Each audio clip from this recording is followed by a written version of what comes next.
measures to control inflation. So there are three methods to control inflation given by Milton Friedman and Keynes. Keynes and Milton Friedman together suggested three measures to prevent and control inflation. They are the monetary measures, the fiscal measures. Fiscal measure was basically given by J.M. Keynes, and there are other measures.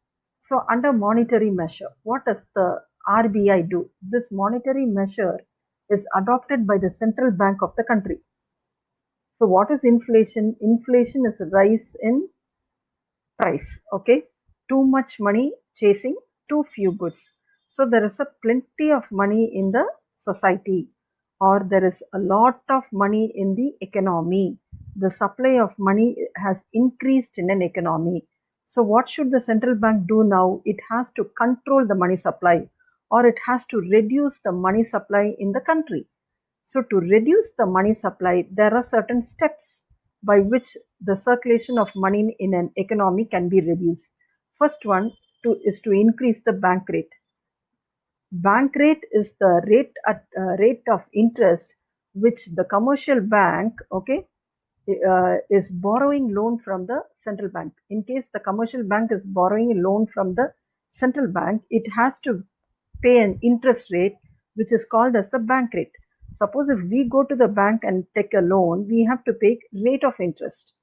For individuals, it is called as a rate of interest.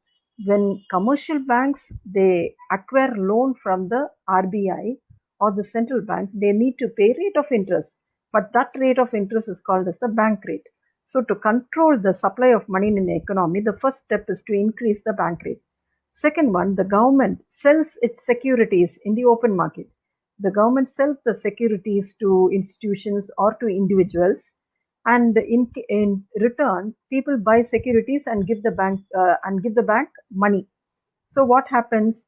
The amount of money in circulation in the economy is reduced because people have given money and they have bought securities. So this is the next step. Third one is the bank rate or the cash reserve ratio will also increase. The amount of reserve ratio the bank has to keep in its possession will be increased. That is only cash reserve ratio. Higher cash reserve ratio. Then the statutory liquidity ratio will also be high. Then consumer credit will be controlled. Consumers will not be given easy credit, or they will not be given cheap money policy. So consumer credit will be controlled. Lastly, the repo rate and reverse repo rate will be higher.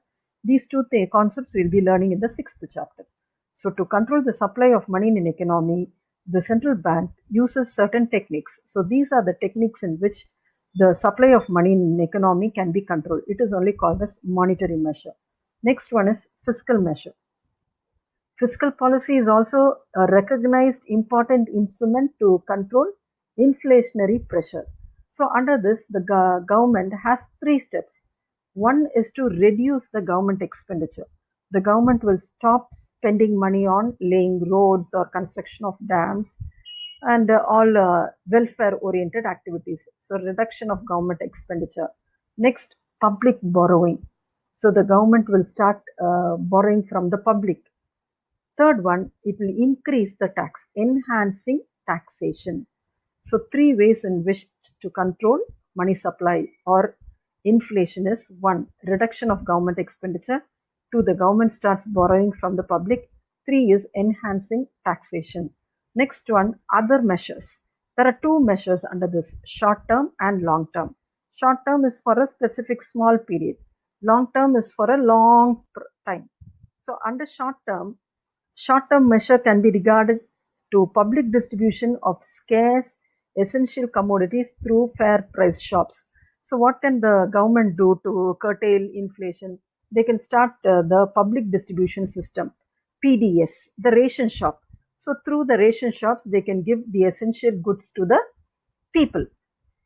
So this is a short-term measure. So to control inflation, the government can open PDS and they can start distributing essential commodities to the public.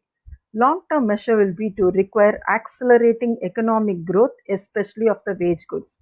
The second one, long-term measure, will be to accelerate, to increase, to speed up the economic growth especially of wage goods.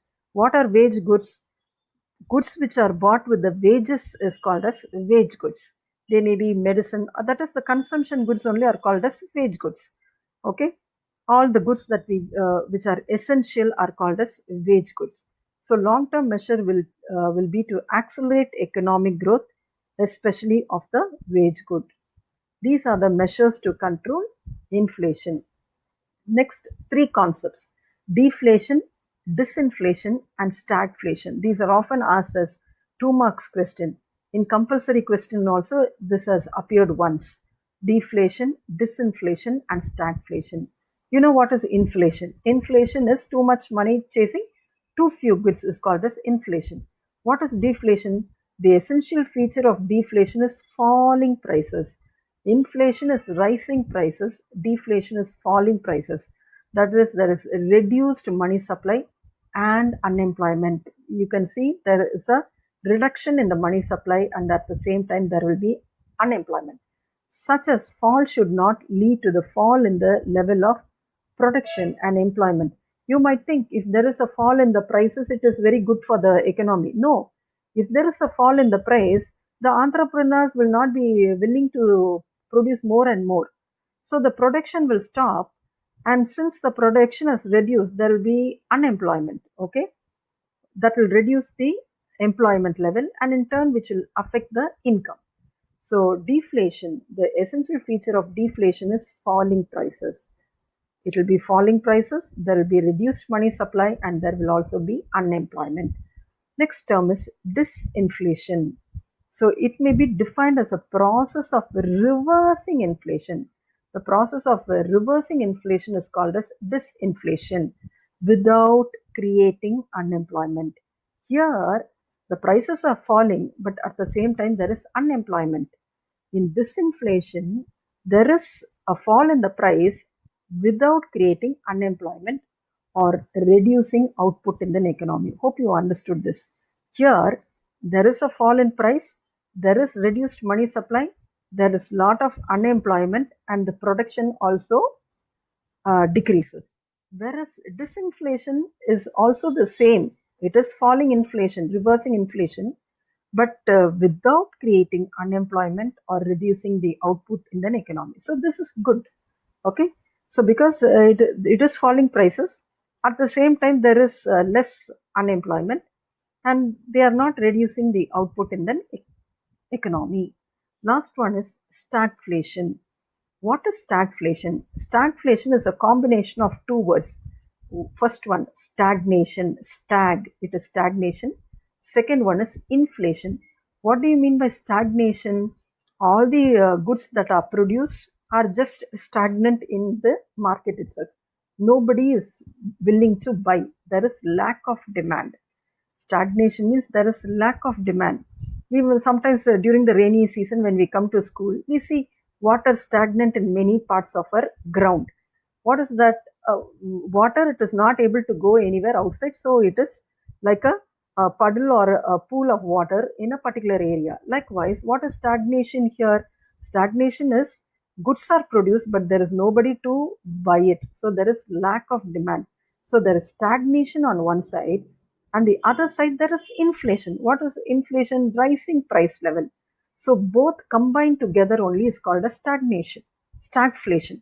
So stagnation on one side and inflation on the other side, the combination of stagnant economic growth, high unemployment, and high inflation only is called as stagflation. Stagflation is very bad for the society because it is stagnant, and at the same time it is also highly inflated or high inflation is. So this is the meaning for deflation, disinflation, and stagflation. So we have one more concept to see. I will continue it now.